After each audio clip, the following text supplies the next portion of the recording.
Bonjour, je m'appelle David Morales, collaborateur de Rescue Project International et bienvenue dans une nouvelle série qui vous aidera à comprendre l'agenda 2030 et l'agenda 2030.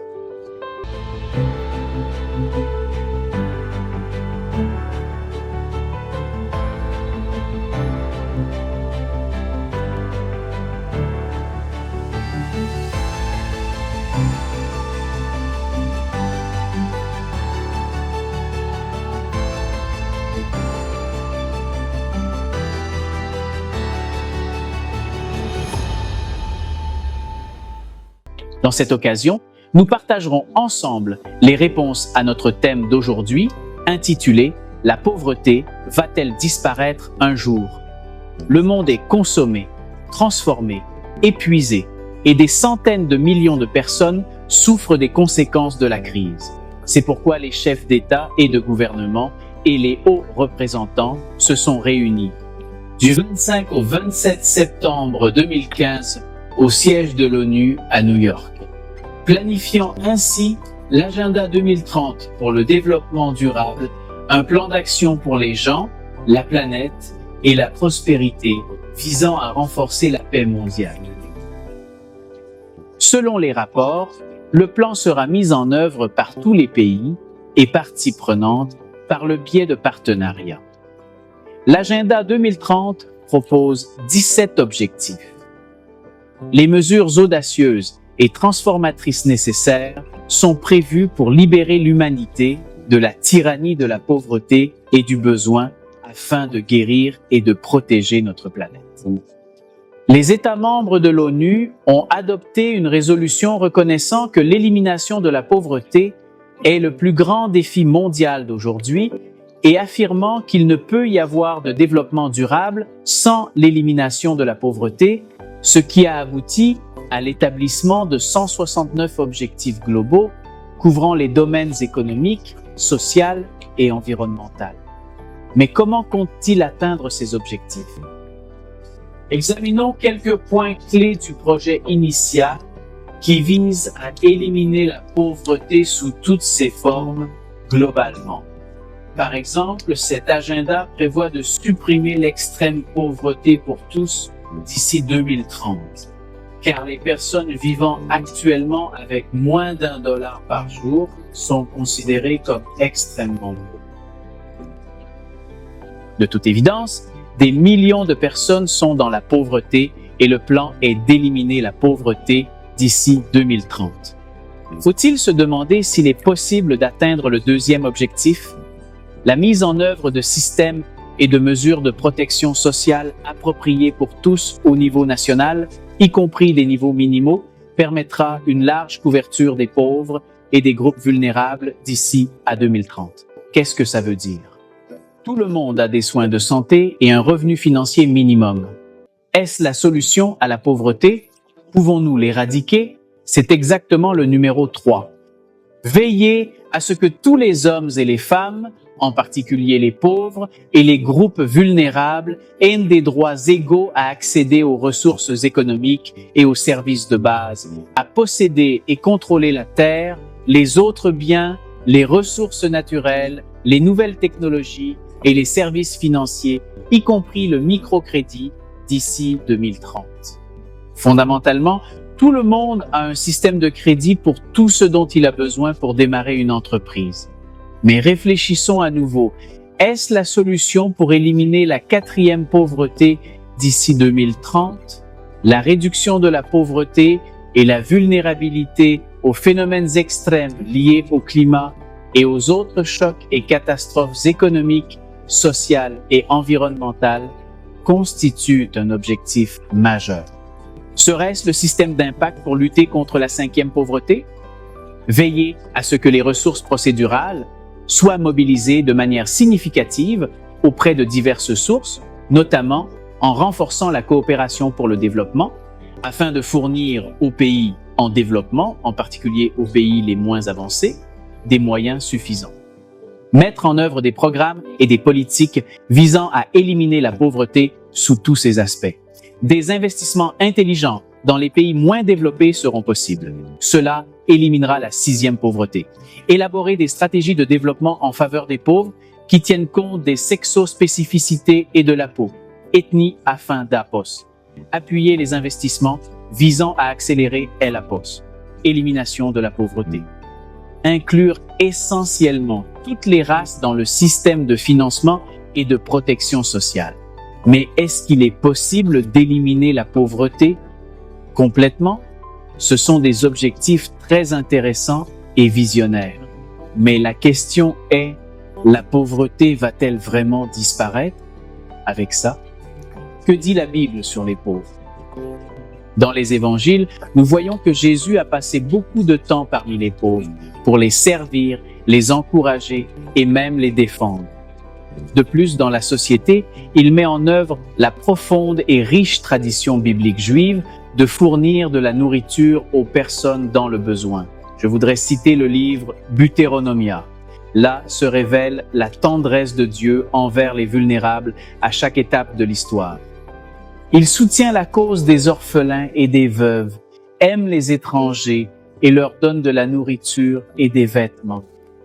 Remarquons que les livres sacrés enregistrent les pensées de Dieu sur les pauvres et qu'il promet de défendre les pauvres. Par qui Dieu s'occupe des pauvres? Je veux vous raconter une histoire très spéciale pour moi, un épisode de la vie d'un homme nommé George Muller. C'était un matin ensoleillé, comme d'habitude. Les enfants de l'orphelinat où Muller travaille sont assis à la table en attendant le petit déjeuner. Les assiettes étaient là, les tasses étaient là, mais elles étaient vides. Remercions Dieu pour le petit déjeuner, a déclaré Muller. George Mill n'a jamais rien demandé à personne. Il n'a demandé que à Dieu. Il se lève tôt le matin pour prier pour les enfants. Il a prié Dieu. Parfois, Dieu donnait beaucoup d'argent, parfois très peu. Mais ce matin-là, quand les assiettes et les tasses sur la table étaient vides, il ne manquait jamais de ce dont ils avaient besoin. George. Je crois à nouveau au Père et j'ai prié pour que Dieu leur envoie le petit déjeuner. Puf, puf, puf. Quelqu'un frappe. C'est le boulanger qui apporte les paniers et les plateaux pleins de pain. Je me suis levé tôt, dit le boulanger. Dieu m'a dit que je devais leur apporter du pain. Le pain fraîchement sorti du four, le lait et le pain étaient ce que Dieu avait envoyé à l'orphelinat ce matin. Les enfants prennent joyeusement le petit déjeuner céleste. Alors Dieu a fourni de la nourriture pour le déjeuner et le dîner. Muller a aidé de nombreux orphelins à survivre dans la pauvreté. Comme il est merveilleux de découvrir la compassion de Dieu pour tous ceux qui connaissent la pénurie. Et son peuple a transmis ce principe dans l'Antiquité pour trouver une réponse à notre époque. S'il y a un pauvre parmi tes frères dans une ville de ton pays, l'Éternel, ton Dieu, te le donnera. Ne sois pas endurci de cœur et ne sois pas avare envers ton frère pauvre, mais sois généreux et prêtez-lui volontiers tout ce dont vous avez besoin. Chapitre 157. Chapitre 8. Le Seigneur veut mettre en œuvre un principe dans son peuple qui est de prendre soin de ceux qui en ont le plus besoin. Il ne peut pas être ignoré et ses soins sont essentiels. N'est-ce pas le jeûne que j'ai choisi? Détache les chaînes de l'injustice, détache les cordes du joug, libérez les opprimés et brisez tout. Le joug n'est pas de partager ta nourriture avec les affamés, ni de donner refuge aux pauvres vagabonds. Quand tu verras la nudité, tu le revêtiras, et tu ne quitteras point ta chair et tes os. Ésaïe 586, 7. Quels principes importants trouvons-nous dans les livres sacrés? Toi et moi sommes la réponse à ceux qui en ont besoin. Peut-être pourriez-vous dire que je suis aussi une personne dans le besoin, et je pense, chérie, que je veux que vous sachiez qu'il y aura toujours quelqu'un qui en a plus besoin que vous. Il y a un texte. Cela a attiré mon attention et je voulais partager avec vous et répondre à notre question initiale. Rappelez-vous, la pauvreté va-t-elle vraiment disparaître un jour? Que dit la parole de Dieu? Il y aura toujours des pauvres sur terre, c'est pourquoi je vous ordonne d'être généreux envers vos frères et les pauvres et les nécessiteux de votre terre. Deutéronome 15:511 dans la Bible. Dieu nous invite à aider les pauvres et à prendre soin des enfants vulnérables. Son cœur bat pour ceux qui ont besoin et il nous demande de le défendre. Le premier objectif de l'agenda 2030 vise à éliminer la pauvreté. Mais les livres sacrés nous disent que nous aurons toujours les pauvres avec nous, ou toujours des personnes plus nécessiteuses que nous à nos côtés, afin que nous puissions partager avec eux et cultiver la compassion, la bonté et la générosité. La Bible est une source inépuisable d'encouragement et de sagesse, et il y a de nombreux passages qui nous parlent de l'amour de Dieu pour les pauvres et les nécessiteux et de notre réponse. 18, Laissez 4, 18. Jésus dit, « L'Esprit du Seigneur est sur moi, car il m'a oint pour prêcher l'Évangile aux pauvres, et m'a envoyé pour guérir les brisés, pour annoncer la liberté aux captifs, pour faire voir aux aveugles et pour libérer les opprimés. » Le Christ passe. Il a passé beaucoup de temps avec les pauvres et les a conduits à des choses merveilleuses. Peut-être y a-t-il ici le besoin et la pauvreté comme fruit ou conséquence du péché. Mais il est l'espoir de ceux qui sont dans le besoin, car il promet qu'un jour, il n'y aura plus de pauvreté et de maladie. La pauvreté va-t-elle finir? Que nous disent d'autres les livres sacrés? Les efforts humains pour aider les pauvres ont eu peu de résultats, mais Dieu attaquera la racine du problème et l'égoïsme humain et les gouvernements qui souvent ne poursuivent que leurs propres intérêts. Bientôt, notre Créateur établira son gouvernement céleste sur terre, donnant aux orphelins tout ce dont ils ont besoin, sans discrimination ni négligence à personne.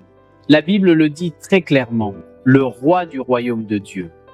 Il répondra généreusement aux besoins de l'humanité. La terre sera un paradis où chacun aura sa propre maison et personne ne manquera de nourriture. Il ne laisse aucune trace de pauvreté. Dans le livre biblique d'Ésaïe, Dieu promet que ses serviteurs construiront des maisons et les posséderont, et qu'ils planteront certainement des vignes et en mangeront leurs fruits, plutôt que de se battre pour les choses essentielles et de survivre à peine.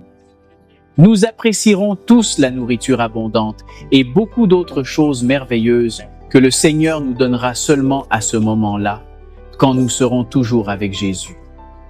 La misère et la pauvreté vont-elles vraiment finir? Pas auparavant, car tant que le péché existe, il conduit l'homme à la pauvreté et à l'esclavage de la mort.